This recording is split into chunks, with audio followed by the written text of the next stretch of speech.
Hello दोस्तों, आज हम डिस्कस करेंगे रिजल्टेंट फोर्स के बारे में। A single force which can produce the same effect as it is produced by the number of forces acting on a body, then it is called as resultant force. मतलब एक single force जितना प्रभाव उत्पन्न कर सकता है उतना प्रभाव नंबर ऑफ फोर्सेस किसी बॉडी के ऊपर लगने से उत्पन्न करेंगे, उसे रिजल्टेंट फोर्स बोला जाएगा। It is denoted by are.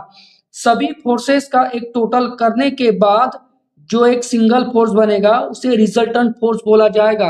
जैसे कि ये एक बॉडी है, इस बॉडी के ऊपर नंबर ऑफ फोर्सेस लग रहा है, जैसे कि ये 200 न्यूटन है, ये 3 किलो न्यूटन, ये 5 न्यूटन। इस प्रकार से नंबर ऑफ फोर्सेस किसी बॉडी के ऊपर लग रहा है। इन सब का टोटल करने के बाद एक फोर्स मिलेगा हमको, एक सिंगल फोर्स बनेगा और उसी सिंगल फोर्स को रिजल्टेंट फोर्स बोला जाता है।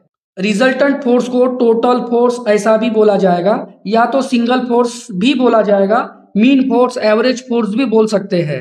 रिजल्टेंट फोर्स क्या होता है? नंबर ऑफ फोर्सेस, मतलब F1, F2, F3, जितने भी नंबर ऑफ फोर्सेस इस बॉडी के ऊपर लगेंगे उनका टोटल इक्वल टू होता है रिजल्टेंट फोर्स। अगर कोई 10 न्यूटन का फोर्स है और 5 न्यूटन का फोर्स है, किसी सेम डायरेक्शन में अगर लग रहा है तो उनका रिजल्टेंट कितना हुआ?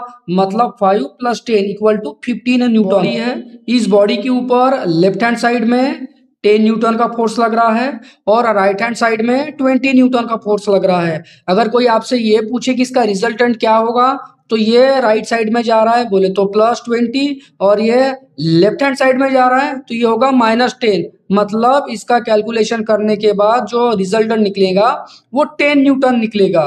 जैसे ये सेकंड बॉडी है, इसके राइट साइड में 20 न्यूटन का फोर्स है और लेफ्ट साइड में 10 न्यूटन का फोर्स है, लेकिन वो राइट वर्ड की तरह मूव कर रहा है, तो इसका रिजल्टेंट क्या बनेगा? मतलब +20 + 10, क्योंकि ये राइट साइड में जा रहा है, = 30 न्यूटन। अब इसको ध्यान में रखने का एक सिंपल टेक्निक मैं आपको बताता हूँ। लेफ्ट साइड में अगर जा रहा है तो वो माइनस होगा और अगर राइट साइड में जा रहा है तो वो प्लस होगा। अब इसको सिंपल तरीके से ध्यान में कैसा रखा जाए? जैसे कि हमारे पास 2 हाथ है, एक है लेफ्ट हैंड और दूसरा है राइट हैंड। अगर मैं आपसे ये पूछूं कि आपके दोनों हाथों में से सबसे ज्यादा ताकत, सबसे ज्यादा बल कौन से हाथ में है, तो आप बताओगे कि राइट हैंड साइड में है। मतलब राइट हैंड साइड जो है उसमें ज्यादा बल है, मतलब यारो जब जब राइट हैंड साइड में जाएगा तो वो प्लस होगा, क्योंकि वो ज्यादा बल है वो वाले हाथ में हमारे। और लेफ्ट हैंड साइड में है तो वो निगेटिव, क्योंकि हमारा लेफ्ट हैंड जिसमें ताकत जो है, जिसमें बल जो है, वो राइट हैंड के मुकाबले कम होती है। मतलब लेफ्ट हैंड हमेशा कम ताकत वाला रहेगा, मतलब माइनस रहेगा, और राइट हैंड हमेशा पॉजिटिव में रहेगा। रिजल्टेंट फोर्स को हम किस तरह से फाइंड आउट कर सकते हैं, उसकी मेथड कौन सी है? पहली मेथड होती है एनालिटिकल मेथड और दूसरी होती है ग्राफिकल मेथड। अब एनालिटिकल मेथड में जिसके अंदर में फॉर्मूले यूज होते हैं, और ग्राफिकल मेथड में जिसके अंदर में प्योर ग्राफ यूज होता है, स्पेस डायग्राम बनाई जाती है, वो होता है ग्राफिकल मेथड। एनालिटिकल मेथड में 2 टाइप होते हैं, एक होता है ट्रिग्नोमेट्रिक मेथड जिसमें लॉ पैरेललोग्राम आता है, और दूसरा होता है अलजेब्रिक मेथड जिसके अंदर में मेथड ऑफ रिजोल्यूशन, मतलब जो फोर्सेस होते हैं उसको रिजोल्व करना पड़ता है। दोनों में फर्क क्या है? लॉ ऑफ पैरेललोग्राम में हमेशा ध्यान में रखना, सिर्फ 2 ही फोर्सेस को हम सॉल्व कर सकते हैं। कोई भी 2 फोर्स अगर किसी बॉडी के ऊपर लगते हैं तब लॉ पैरेललोग्राम आएगा। अगर किसी बॉडी के ऊपर एक या तो फिर 3 फोर्सेस या 3 से ज्यादा फोर्सेस लगते हैं तब लॉ पैरेललोग्राम नहीं आएगा। लेकिन 2 या 2 से ज्यादा फोर्सेस भी अगर किसी बॉडी के ऊपर लगते हैं तब हम मेथड ऑफ रिजोल्यूशन का भी यूज कर सकते हैं। हमारे पास 2 बॉडी है, ये बॉडी नंबर 1 और ये बॉडी नंबर 2।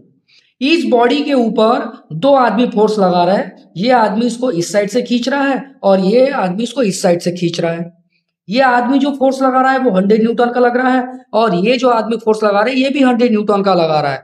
मतलब बॉडी जो है ना ही वो इधर मूव करेगी और ना ही इधर मूव करेगी, वो एग्जैक्टली स्टेबल रहेगी, और इन दोनों के बीच में एग्जैक्टली रिजल्टेंट जो है वो एक्ट होगा, इन दोनों के बीच में रिजल्टेंट हमारा लगेगा। लेकिन अगर आप सेकंड बॉडी के ओर देखोगे तो इस सेकंड बॉडी के ऊपर 2 आदमी फोर्स लगा रहा है। एक आदमी जो है वो 100 न्यूटन का फोर्स लगा रहा है और दूसरा आदमी जो है वो 200 न्यूटन का फोर्स लग रहा है, क्योंकि इसके पास ज्यादा बल है, इसके पास ज्यादा ताकत है। तो रिजल्टेंट जो है इस 200 न्यूटन की ओर लगेगा। मतलब ज्यादा फोर्स जो है ये आदमी लगा रहा है 200 न्यूटन का, तो रिजल्टेंट जो है वो इस साइड लगेगा, इस 200 न्यूटन वाले साइड में लगेगा। और बॉडी जो है हमेशा इस रिजल्टेंट फोर्स का डायरेक्शन अलोंग मूव करेगी। इस लेक्चर वीडियो को मैं यहीं पर एंड करता हूँ। आई होप आपको ये पसंद आया होगा। प्लीज इसे लाइक करें, इस पर कमेंट करें और अपने दोस्तों के साथ इसे शेयर भी करें। और अभी तक आपने इस चैनल को सब्सक्राइब नहीं किया है तो प्लीज इसे सब्सक्राइब भी कर ले, क्योंकि इसी से मुझे और वीडियोस बनाने की मोटिवेशन मिलती है। धन्यवाद।